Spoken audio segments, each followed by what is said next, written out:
Gas stove కొలరెక్టాల్ సమస్యలకు ఇంకా భయం వద్దు. మన హైదరాబాద్ లోనే వరల్డ్ క్లాస్ ట్రీట్మెంట్. అతిథిలా రండి, కుటుంబ సభ్యుడిలా వెళ్ళండి. ఆంధ్రప్రదేశ్లో ఎస్ఐఆర్ ప్రక్రియ ముగిసింది. డ్రాఫ్ట్ అంటే ముసాయిదాకు సంబంధించిన ఓటర్ల జాబితా కూడా రిలీజ్ అయింది. అయితే దీనిపైన ఎన్నో సందేహాలు, ఎన్నో అనుమానాలు ఉన్నాయి.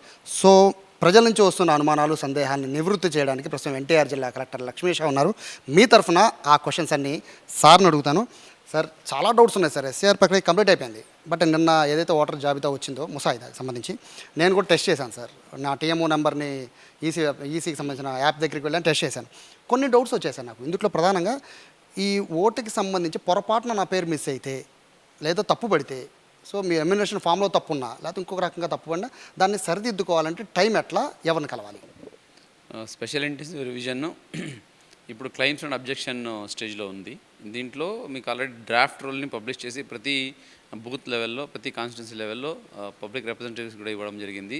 అయితే బిఎల్ఏస్ బూత్ లెవెల్ అసిస్టెంట్స్ ఉంటారు వాళ్ళకి. అదే కాకుండా ప్రతి బిఎల్ఓ దగ్గర లిస్ట్ ఉంటుంది. సో ఈ క్లెయిమ్స్ అండ్ అబ్జెక్షన్లో మెయిన్ ఇప్పుడు అడిగినట్టు ఓట్ డిలీట్ అయిపోయింది, లేదా నాది నేమ్ కరెక్షన్ ఉంది, లేదా నాది ఇక్కడ ఉండాల్సిన ఓటు ఇంకొకటి ఎక్కడ దగ్గరికి వెళ్ళిపోయింది, ఇటువంటివి వచ్చినప్పుడు ఆ కన్సర్న్డ్ ఓటరు క్లెయిమ్స్ ఆర్ అబ్జెక్షన్స్ని రైజ్ చేయాలి. ఇది రైజ్ చేయడానికి బిఎల్ఓకి ఇవ్వచ్చు, అలాగే ఈఆర్ఓ ఉంటారు, వాళ్ళకి వాళ్ళ అబ్జెక్షన్ ఏదైతే ఉందో, నా డిలీట్ అయితే డిలీట్ అయిందనో, లేదా కరెక్షన్ చేయాలంటే కరెక్షన్ చేయాలనో, లేదా ఈ అడ్రస్ మార్పు లేదా ఈ నేమ్ కరెక్షన్ చేయాలనో ఈ 1 మంత్ అంటే ఇప్పుడు ఆగస్టు 31 వరకు క్లెయిమ్స్ అండ్ అబ్జెక్షన్ రైజ్ చేయొచ్చు.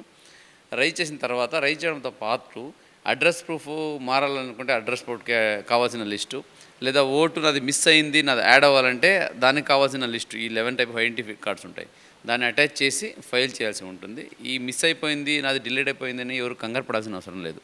జనరల్గా ఓటు మిస్ అవ్వడానికి 2-3 రీజన్స్ ఉంటాయి. ఇప్పుడు ఆల్రెడీ మనం ఈ ఎస్ఐఆర్ చేసినప్పుడు డోర్ టు డోర్ ఇన్స్పెక్షన్ చేసి మనం ఫామ్ డిజిటలైజ్ చేసినప్పుడు అక్కడ ఉన్న బిఎల్ఎస్ కూడా చెప్పడం జరిగింది. జనరల్గా ఎందుకు మిస్ అయి ఉంటాయంటే డెత్ అని నమోదైతే మిస్ అవుతాయి, లేదా యాబ్సెంట్ పర్మనెంట్లీ షిఫ్టెడ్ అనే నమోదైతే మిస్ అవుతాయి, లేదా డూప్లికేట్ అయితే మిస్ అవుతాయి. ఈ ఏ కేటగిరీలో ఉన్నా కూడా ఇప్పుడు డూప్లికేట్ అయితే జనరల్గా ఆల్రెడీ ఎన్రోల్డ్ అని వచ్చింది డిజిటైజ్ చేస్తున్నప్పుడు, లేదు నాది ఇక్కడే కావాలంటే మీది ఇంకొక దగ్గర ఎక్కడో ఉంటుంది. సో మీరు ప్రాపర్గా ఈ ఫామ్ని అబ్జెక్షన్ ఫైల్ చేసి అది ఎక్కడ ఉంది అనేది వెరిఫై చేసి ఇక్కడ చేయడం జరుగుతుంది.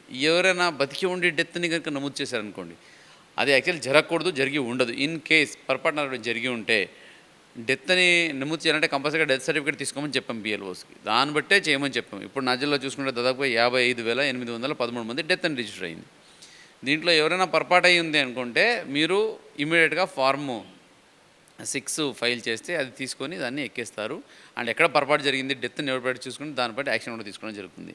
ఇంకా పర్మనెంట్లీ షిఫ్టెడ్ అండ్ అదర్స్ అలాగే ఆల్రెడీ ఎన్రోల్డ్ అయితే ఉన్నారో వీళ్ళు జనరల్గా మనం ఈ ఎన్యూమరేషన్ చేస్తూ డిజిటలైజేషన్ చేసి వెళ్ళినప్పుడు అక్కడ అడ్రస్లో లేదు, వేరే దగ్గర వెళ్ళిపోయారని మీ రిలేటివ్స్ చెప్పినా, లేదా అక్కడ ట్రేస్ అవ్వకపోయినా పర్మనెంట్లీ షిఫ్టెడ్ దాంట్లో పెట్టి ఉంటారు.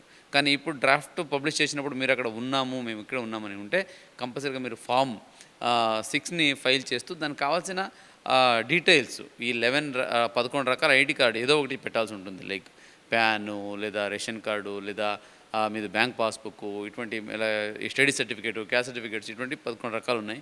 దీంట్లో ఏదో ఒకటి ఉంటుంది. దాన్ని మీరు ఫైల్ చేసుకుంటే ఈఆర్ఓ ఎలక్ట్రల్ రిజిస్ట్రేషన్ ఆఫీసర్ దాన్ని వెరిఫై చేసి కరెక్ట్గా ఉందంటే దాన్ని ఇప్పుడు కూడా ఎక్కిస్తారు. పేరు మిస్ అయిందని ఆందోళన పడాల్సిన అవసరం లేదు. మీ దగ్గర ఉన్న బిఎల్ఓ, బిఏఎల్ఏస్ని అడిగినా కూడా మీకు ఎక్స్ప్లెయిన్ చేస్తారు.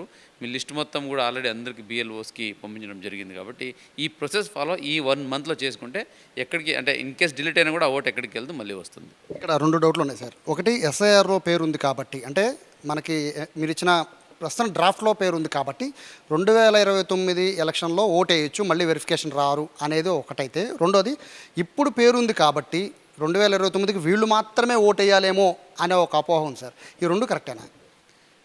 ఇప్పుడు డ్రాఫ్ట్ రోల్ అయితే వచ్చిందో ఇది అయిన తర్వాత అక్టోబర్ 3కి ఫైనల్ రోల్ అనౌన్స్ చేస్తాము. ఇది స్పెషల్ ఇంటెన్సివ్ రివిజన్లో అయ్యే ఫైనల్ రోల్. ఇక్కడ డెత్, యాబ్సెంటు, డూప్లికేట్ ఇటువంటి లిస్ట్ ఉండదు. ఇప్పుడు 29 నాటికి ఎవరు ఓటు వేయచ్చు అంటే ఆ 29 నాటికి ఎవరెవరు ఎలిజిబుల్ అవుతారో వాళ్ళందరూ ఓటు వేయచ్చు. అంటే ఏంటి, ఇప్పుడు ఆయనకి 17 ఇయర్స్ ఉంది, ఇప్పుడు ఆయనకి 16 ఇయర్స్ ఉందనుకోండి, 2029 నాటికి ఆయనకి 18 ఇయర్ అవుతుంది కదా. So he will become eligible. అప్పుడు అతను పెట్టుకోవచ్చు. అంటే ఏంటి, ఓట్ అడిషన్ ప్రక్రియ ఏదైతే ఉందో ఇది ఫామ్ 6 ద్వారా అది ఎప్పుడైనా పెట్టుకోవచ్చు. ఎలక్షన్కి ముందు కూడా పెట్టుకోవచ్చు. అది కంటిన్యూస్ అప్డేషన్ స్పెషల్ సమ్మర్ రివిజన్లో అప్డేట్ అవుతూ ఉంటుంది. ఇప్పుడేది ఏంటంటే మెయిన్లీ 2002లో ఎవరైతే ఉన్నారో వాళ్ళకి ఇప్పుడు ఉన్న వాళ్ళకి లింక్ ఉందా లేదా అని చూడడమే ఎస్ఐఆర్. ఇప్పుడు దీంట్లో లిస్ట్లో డిలీట్ అవుతే అంటే 2002లో ఉన్నవాళ్ళు అంటే ఎవరైతే 18 ఇయర్ కన్నా ఎబవ్ ఉన్నారో వాళ్ళు ఇప్పుడు డిలీట్ అయి ఉంటే ఈ రీజన్ ఉంటుంది, డెత్, అబ్సెంట్, షిఫ్టెడ్, డూప్లికేట్. దాన్ని ఇప్పుడు అబ్జెక్షన్ చేసుకుంటే ఇప్పుడు వాళ్ళు యాడ్ చేసుకోవచ్చు. ఇంకా 2029 ఎలక్షన్ వరకు అయితే ఇప్పుడు ఉన్నవాళ్ళు ఉంటారు, ఇప్పుడు లేని వాళ్ళు కూడా అప్పుడు ఎలిజిబుల్ అయితే అప్పుడు ఉంటారు.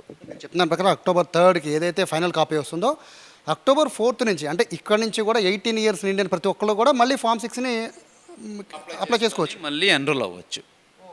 సో కొత్త ఓట్లు అనేది ఆటోమేటిక్గా అప్పుడు నమోదు అయిపోతుంది. ఆ ప్రక్రియ కంటిన్యూ అవుతుంది సార్. కంటిన్యూ అవుతుంది. ఆ ప్రక్రియ కంటిన్యూస్గా October 4th నుంచి యథావిధిగా కంటిన్యూ అవుతుంది. అందరిలో ఉన్న మరొకటి ఏంటంటే ఎస్ఐఆర్ అసలు తీసుకొచ్చిందే ప్రధాన రీజన్ ఏంటంటే double votes, missing votes, death votes వీటిని ఐడెంటిఫై చేయడానికి సార్.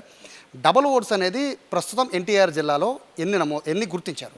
ఇప్పుడు నాకు డిజిటైజ్ చేసిన టైంకి ఇప్పుడు డ్రాఫ్ట్ రోల్లో చూసుకుంటే 29,361 మంది ఆల్రెడీ ఎన్రోల్డ్ అని వచ్చింది. అంటే ఏంటి, ఇంకొక దగ్గర ఎక్కడో ఎన్రోల్ అయ్యారు, ఇక్కడ కూడా ఉండి ఇంకొక దగ్గర ఉండి వాళ్ళు అక్కడ ఎన్రోల్ అయ్యారు కాబట్టి ఇక్కడ ఆల్రెడీ ఎన్రోల్డ్ అని వచ్చింది. సో ఇప్పుడు ఉన్న లెక్క ప్రకారంగా ఇవి డబల్ ఓటింగ్స్ నా జిల్లాలో ఉన్నటువంటివి 29,361. దీంట్లో లేదు మేము ఇక్కడే ఉన్నాము వేరే దగ్గర లేదని ఇప్పుడు ఏదైనా అబ్జెక్షన్ చేస్తే కొంచెం మార్పు రావచ్చు. యాజ్ ఆఫ్ నౌ 29,000 అనుకోవచ్చు.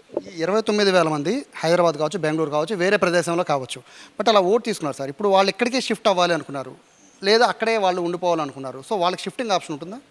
ఇప్పుడు ఎస్ఐఆర్ జరుగుతున్నప్పుడు డోర్ టు డోర్ విజిట్ జరుగుతున్నప్పుడు వాళ్ళు చేసుకోవచ్చేయండి. ఇప్పుడు ఒక్కరికి విజయవాడలో కూడా ఉంది, హైదరాబాద్లో కూడా ఉందనుకోండి. మేము విజయవాడలో ఉంచుకోవాలనుకొని ఉంటే వాళ్ళు హైదరాబాద్లో పెట్టకూడదు అయ్యిండే డిజిటైజేషన్కి. అక్కడ ఎన్యుమరేషన్ ఫామ్ తిరిగి ఇచ్చారు కాబట్టి అక్కడ డిజిటైజ్ చేసేసారు.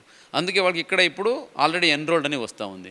ఇన్ కేస్ ఇప్పుడు లేదు నాకు విజయవాడలోనే కావాలి హైదరాబాద్లో వద్దనుకుంటే ఇప్పుడు వాళ్ళు ఇది అయితే ఈ ఫైనల్ అయిపోయాక అంటే ఈ ఏదైతే ఫైనల్ ఆర్డర్ వస్తుందో అదైన తర్వాత ఫార్మ్ 8 పెట్టుకోవాలి, అంటే షిఫ్టింగ్ పెట్టుకోవాలి. అప్పుడు హైదరాబాద్ నుంచి ఇక్కడ షిఫ్ట్ చేయడానికి అవుతుంది.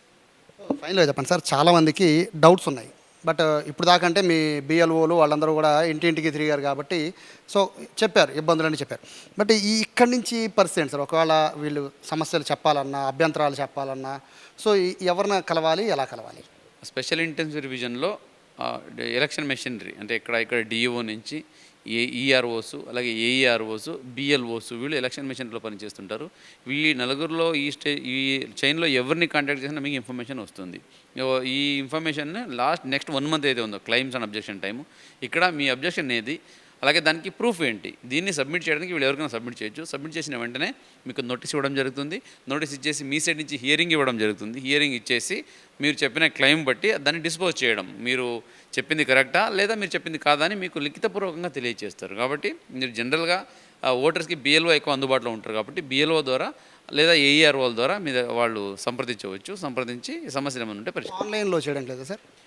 ఆన్లైన్లో ఉంది, ఆన్లైన్ వాళ్ళ రైజ్ చేయొచ్చు. అది జనరల్గా ఆన్లైన్లో చేయాలని ఇబ్బంది ఉంది, నాకు అందుబాటులో లేదు అంటే ఎస్ అప్పుడు బిఎల్ఓ సంప్రదించవచ్చు. అదర్వైజ్ మీకు ఏది యాప్ ఉందో ఈసీఐ ఇది ఎలక్షన్ కమిషన్ నుండి యాప్, దాంట్లో సిటిజన్ ఇన్ఫర్మేషన్కి వెళ్తే మీరు కంప్లీట్గా అక్కడ కూడా ఇన్ఫర్మేషన్ దొరుకుతుంది.